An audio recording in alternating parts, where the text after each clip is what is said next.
Surrender ضرور کرنا پڑے گا، تبھی جا کے آپ کو ضمانت ملے گی۔ تو ابھی تک یعنی کہ ہم دیکھ رہے ہیں کہ پی ٹی آئی والوں کا بھی شکوہ ٹھیک ہے کہ وہ کہتے ہیں کہ فوجی عدالتوں میں کیس نہ چلائیں، جو کہ 103 افراد ہیں، لیکن 10,000 افراد تو دوسری عدالتوں میں بھی پڑے ہیں، اور 9 مئی کو اب تقریباً 6 ماہ ہونے کو ہیں، اور ابھی تک لوگوں کو سزائیں نہیں ہوئی، اور لوگوں کو یعنی کہ یا ان کو بری کر دیں یا ان کو سزا دے دیں۔ ایسے ہی تم نہ رکھیں، کیونکہ کسی کو سزا ہونی بھی تھی تو وہ 1 سال یا 2 سال کی کیس کی سزا تھی، کوئی اتنے زیادہ تو ان کو سزائیں نہیں ہونی تھی عام لوگوں کو، لیکن ابھی تک وہ کیسز چل نہیں رہے، جس کی وجہ سے یعنی کہ آپ پھر کہہ سکتے ہیں کہ ہماری عدلیہ بھی کیا کر رہی ہے کہ ان کیسز کا جلدی فیصلہ کرنا چاہیے، یا تو ان کو رہا کر دیں یا ان کو سزائیں دیں تاکہ معاملات آگے بڑھیں۔ اس کے علاوہ مسلم لیگ نون کے بارے میں ہم تھوڑا سا ڈسکس کریں گے کہ مسلم لیگ نون کا 17واں اجلاس ہو چکا ہے اس وقت، جو ٹکٹیں دینے کے لیے ان کے اجلاس ہو رہے ہیں، اور ابھی تک ان کی ٹکٹیں فائنل نہیں ہوئی، اور وہ ڈرائنگ روم میں بیٹھ کے ہی سیاست کر رہے ہیں۔ اس وقت پنجاب میں یہ ہے کہ آج پورا دن سورج نہیں نکلا، سموک کی وجہ سے بہت سخت سردی ہے اور لوگ پریشان ہیں۔ تو اس ٹھنڈے موسم میں آپ نے انتخابی مہم چلانی ہے پورے پاکستان میں، اور آپ سے ابھی تک ٹکٹوں کا ہی فیصلہ نہیں ہوا، اور ٹکٹیں بھی یعنی کہ 80% تو پہلے ہی پتہ ہوتا ہے کہ ہم نے کس کو دینی ہے۔ جیسے اگر میں بات کروں گوجرانوالہ کی، تو گوجرانوالہ میں ایم این اے کے تمام کینڈیڈیٹ فائنل ہیں، یعنی کہ ایک سیٹ کا صرف ہے کہ ادھر محمود بشیر ورک نے کھڑا ہونا ہے یا عطا اللہ تارڑ نے کھڑا ہونا ہے، باقی تمام سیٹوں کا کنفرم ہے کہ کس بندے نے کب کھڑا ہونا ہے، اور یہ یعنی کہ اس وقت سے نہیں، یہ پچھلے 10 سالوں سے وہی لوگ کھڑے ہو رہے ہیں۔ تو اب آپ نے اس پہ کیا کرنا ہے، یعنی کہ اب اس کا فیصلہ جلدی کریں، اور تاکہ سیاسی سرگرمیاں شروع ہوں اور لوگوں کو بھی پتہ چلے کہ کوئی سیاسی کمپین ہو رہی ہے۔ تو مسلم لیگ نون جو ہے نا، وہ ابھی اس ڈرائنگ روم سے نہیں نکل رہی، اور اس کا ان کو کوئی خمیزہ بھی بھگتنا پڑے گا، نقصان ہوگا، کیونکہ جب تک آپ لوگوں کے ساتھ کنٹریکٹ نہیں کریں گے، آپ یعنی کہ لوگوں کے ساتھ ملیں جلیں گے نہیں اور اپنی انتخابی مہم نہیں جاری کریں گے، تو اس وقت تک تو آپ کچھ نہیں کر سکتے۔ تو یہ مسلم لیگ نون کو دیکھنا چاہیے۔ دوسرا، آج مسلم لیگ نون کے بارے میں جو خبر تھی وہ یہ تھی کہ جنگ سے جو ہے فیصل صالح حیات وہ مسلم لیگ نون میں شامل ہو گئے ہیں۔ تو فیصل صالح حیات بہت پرانے سیاستدان ہیں، مسلم لیگ نون کے پاس جنگ میں کوئی اچھے امیدوار نہیں تھے، تو یہ اب شامل ہو گئے ہیں، کافی عرصہ یہ پیپل پارٹی میں رہے ہیں، تو اب یہ مسلم لیگ نون میں شامل ہو گئے ہیں۔ لیکن مسلم لیگ نون والوں کو بھی یہ سوچنا پڑے گا کہ آپ سب ایسے ہی لوگوں کو اگر شامل کرتے رہیں تو کوئی 2-4 تو سمجھ جاتا ہے کہ آپ کے پاس اگر امیدوار نہیں ہے تو آپ شامل کر رہے ہیں، لیکن 50% امیدوار آپ نے اس طرح کے شامل کر رہی ہیں کہ کل کو اگر آپ کی کشمکش، جیسے آپ کا ایک یعنی کہ روٹین ہے کہ ایک آپ ہر دفعہ کرتے ہیں کہ آپ کی اگر کسی آرمی اسٹیبلشمنٹ کے ساتھ کشمکش ہوتی ہے تو آپ پیچھے مل کر دیکھیں گے تو آپ کے پاس وہی 20-25 بندے ہی نظر آئیں گے آپ کو، باقی سارے چلا چکے ہوں گے۔ تو کم سے کم اپنے جو آپ کے اوریجنل کارکن ہیں یا اوریجنل وفادار ساتھی ہیں ان کو ٹکٹیں دینی چاہیے تھی، تاکہ وہ مشکل وقت میں بھی آپ کے ساتھ کھڑے رہتے۔ باقی سیفر کیس میں ڈیالہ جیل میں سماعت ہوئی ہے، تو اس کے بارے میں ہم کچھ نہیں کہہ سکیں گے، کیونکہ ادھر جو سماعت ہو رہی ہے وہ بھی ان کیمرہ ہو رہی ہے، اور ان کو یعنی کہ یہ ہے کہ انہوں نے باہر آ کے بھی کچھ نہیں بتانا، تو ہم کوئی اپنے یہ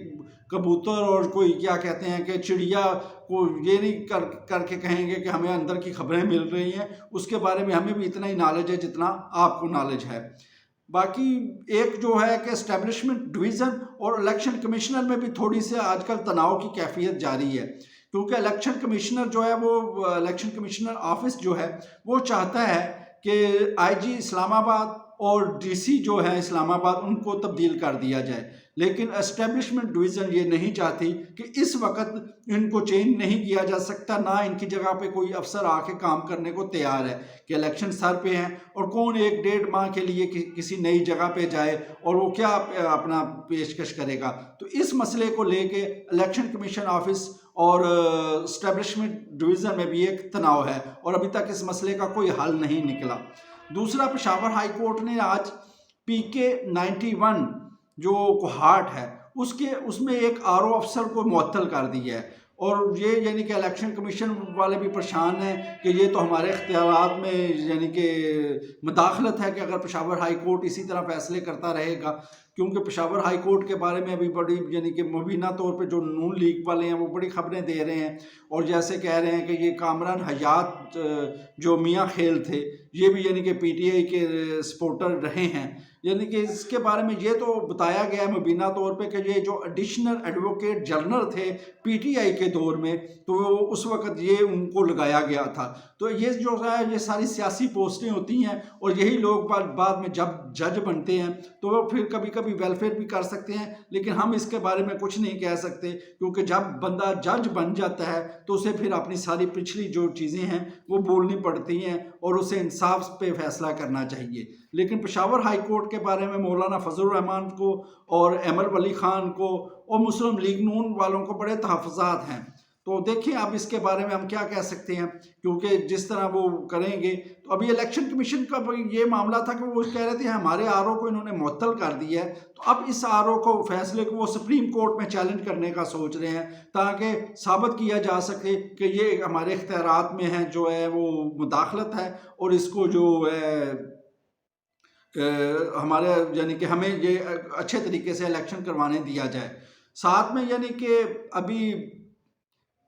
خواجہ آصف نے بھی جو ہے عثمان ڈار اور اس کی والدہ نے جو ان پہ الزامات لگائے تھے اس کے بارے میں ایک ہرجانے کا نوٹس ان کو بھیج دی ہے اور کہا ہے کہ اس سے میری بڑی عزت خراب ہوئی ہے. باقی پاکستان میں ہرجانے کے نوٹسز کا کچھ نہیں بنتا جو پاسٹ ریکارڈ ہے. تو دیکھیں اس کیس میں بارے میں ابھی کیا ہو سکتا ہے. سب سے یعنی کہ ابھی جو بڑا مشہور تھا پریکٹس اینڈ پروسیجر بل جو حکومت نے پیش کیا تھا اور چیف جسٹس بندیال نے اس پہ اسٹے آرڈر دے دیا تھا، اور پھر تمام یعنی کہ سپریم کورٹ نے لائیو اس کو سنا تو اس کا تفصیلی فیصلہ آ گیا ہے. اور اس میں یہ فیصلہ جو ہے جسٹس قاضی فائز عیسیٰ نے لکھا ہے، اور اس میں یہی بتایا گیا ہے کہ ہمیں تو کوئی ایسی آئینی خلاف ورزی نہیں ملی کہ پارلیمنٹ نے سپریم کورٹ کے اختیارات کو کم کرنے کی کوشش کی گئی ہو. اور ماسٹر آف روسٹر کا جو تصور ہے وہ کہتے ہیں کہ یہ غیر شرعیہ اور غیر یعنی کہ غلامی کی دور ہے کہ کوئی ماسٹر ہوتا ہے، تمام چیزیں جمہوریت کے ساتھ چلنی چاہیے. تو اب اس کا تفصیلی فیصلہ